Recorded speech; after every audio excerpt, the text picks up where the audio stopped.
Howdy there. A couple weeks ago, we did a video where someone had asked the question, could we repurpose the code we use to find the implied volatility of a stock and assume we already know that and use that to find the stock price given the option price? And that was a pretty simple problem. It was just basically rewriting the same code with just a different variable, pretty straightforward. But in the comments, someone asked if you could use a call spread rather than the price of an individual option to do the same thing.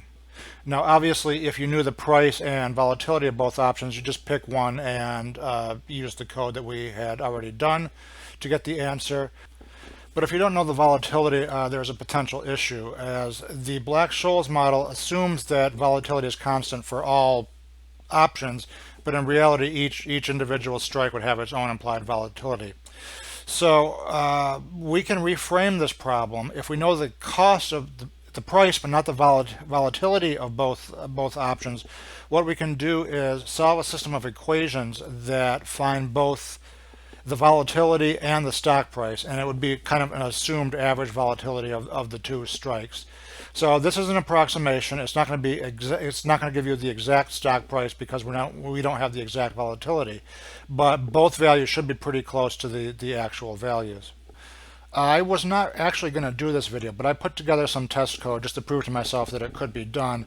And I used Scipy's fsolve command rather than rewriting all of our Newton's method code to actually solve for the volatility and the stock price. And these codes, of course, require an initial guess of both, so stock price volatility. And my initial guess failed. The answer failed to converge.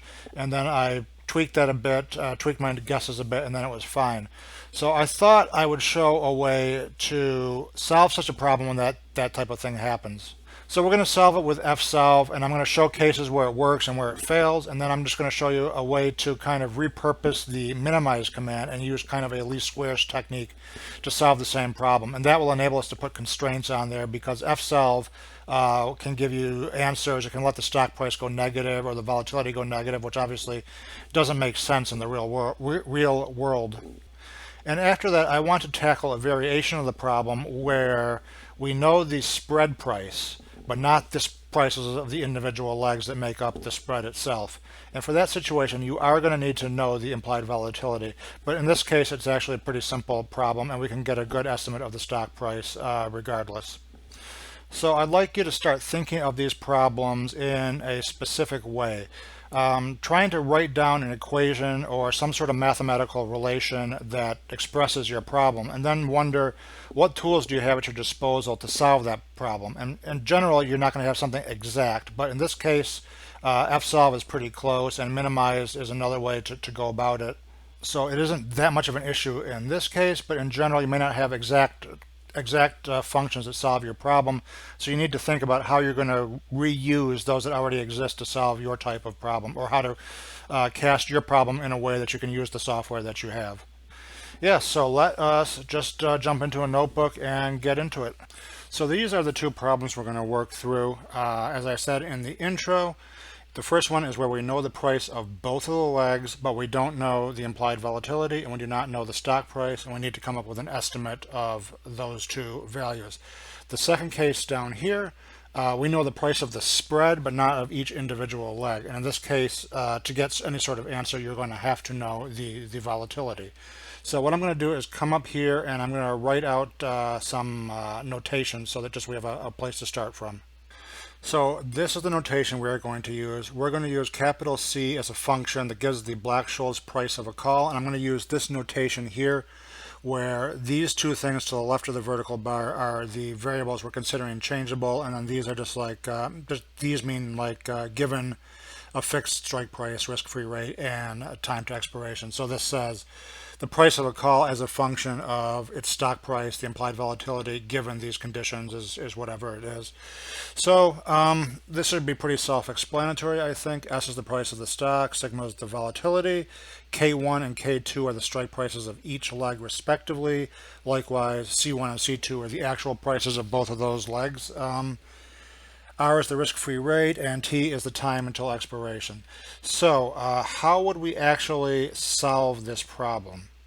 And I'm sure you'll be shocked to hear me say this, but this is essentially a root finding problem, except we have to find the root of two functions simultaneously.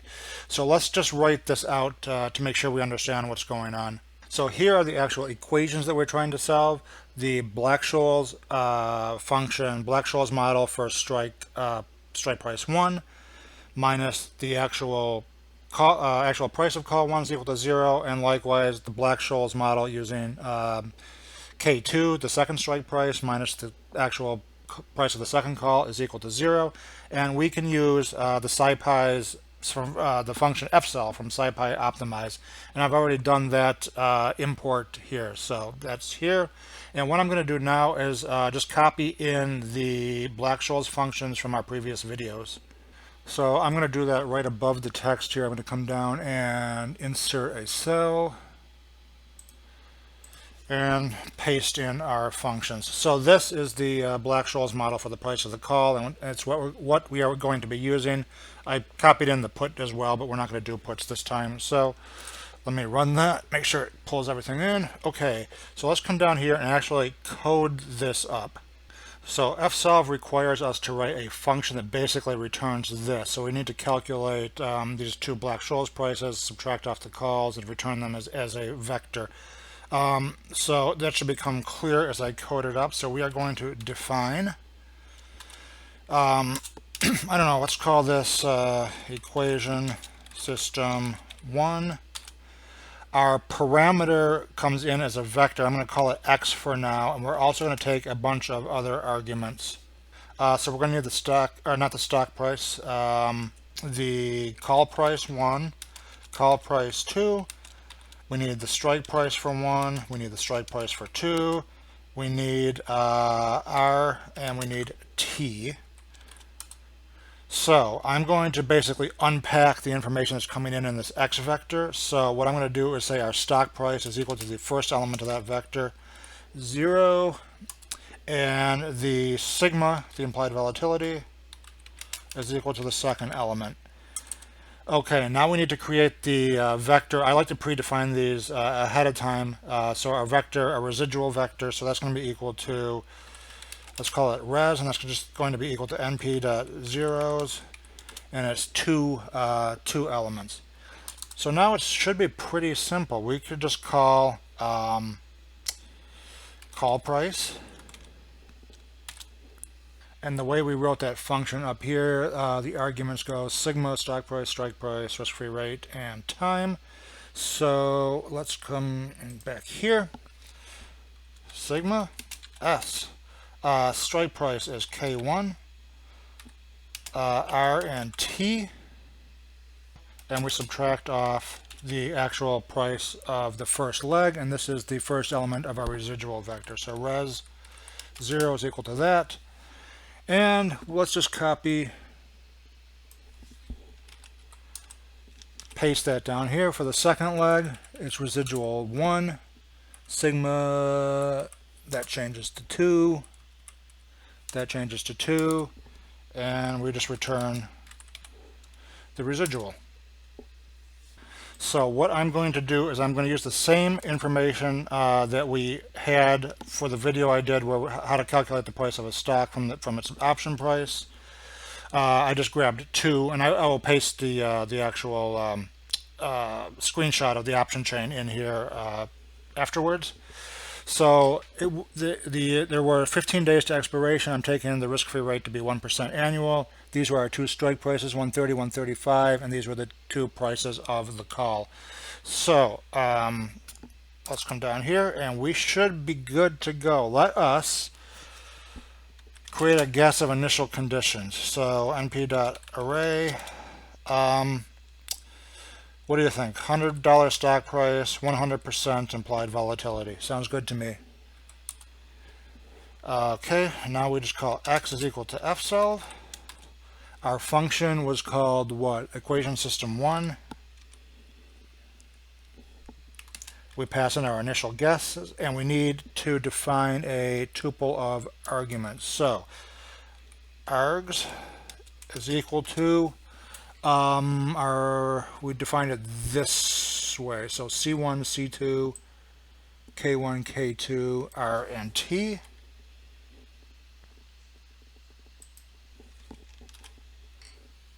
Looks good. Args is equal to args. Print X. So there's an issue with that first line. K is undefined. Oh, I wrote K minus 1. It should be K underscore 1. Where is it? K underscore 1, and we have the same situation down here. K underscore 2, run. Excellent. These were the actual values. I'm going to paste in the option chain right now, but these are the actual values from that image.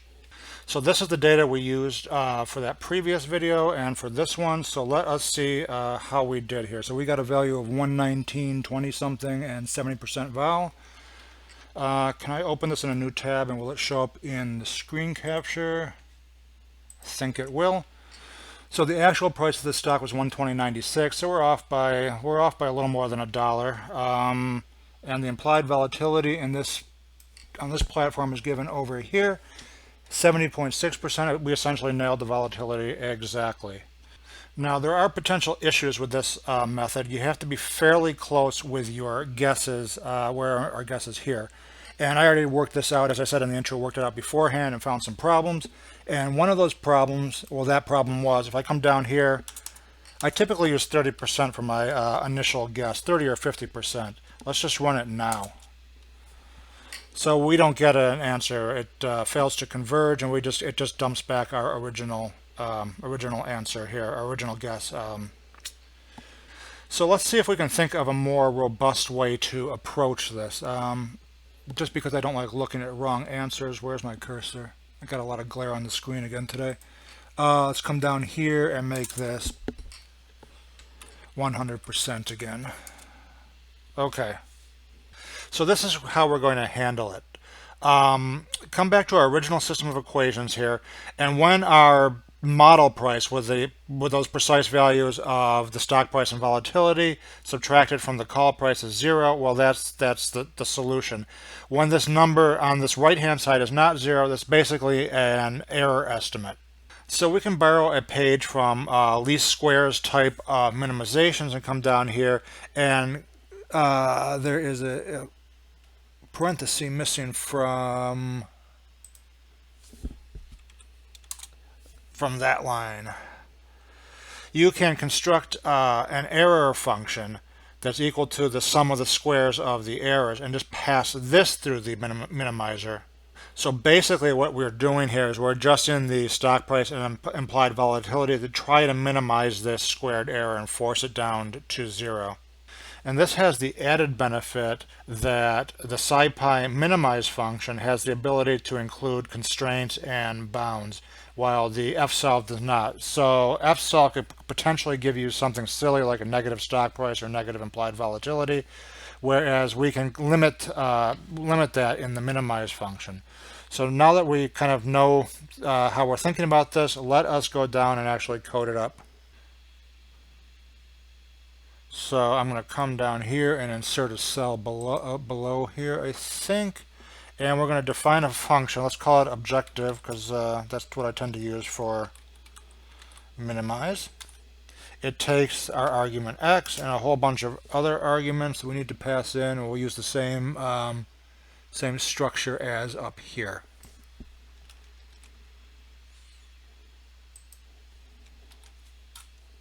Okay.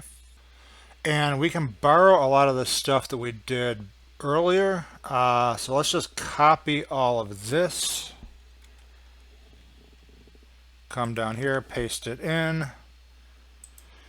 And now we can create our function that we actually return. So let's define a variable called j, and that's going to be equal to that 0th component of our residual vector squared plus the first component, res1 squared, and now we just return that j.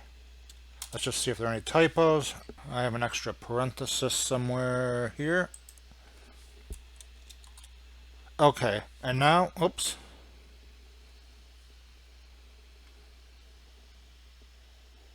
What's going on? What's missing? Oh, now this is just indented wrong. Okay. There we go. And now we have to put in our constraint function. So I'm going to define a function called constraint. It's going to take an x as an argument. Again, I like to predefine things. So I'm going to create a variable called c for constraint, and that's just going to, I'm going to initialize it to zeros. So np.zeros 2, or I should probably make it like size of x, but I'm just going to hard code it to be 2 now. And so c is 0. Again, that's going to be equal to our stock price. Rather than pulling it out explicitly, I'm just going to do x sub 0 minus 0.01. I'm going to do that instead of setting it equal to 0 just to avoid any potential divide by 0 error. So this says the stock price is greater than, because I'm going to use an inequality constraint, is greater than or equal to 1 cent. Likewise, I'm going to say the volatility, and that component is going to be, this was a capital C, was it not? Capital C1 is equal to x1. And again, I'm going to say it's greater than or equal to 0.01. And now we just need to return C. Typos? Nope.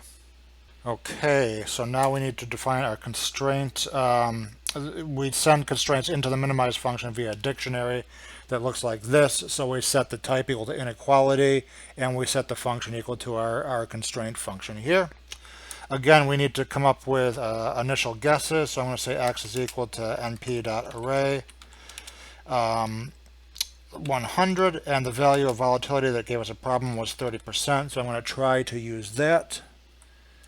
And now we're good to go. We just need to call our minimize function. So x is equal to minimize. Our function is called constraints. Our initial guess was x. We need to pass in our args and set our constraints. Okay, edit from the future here. Somehow the video cut out when I was putting in these constraints.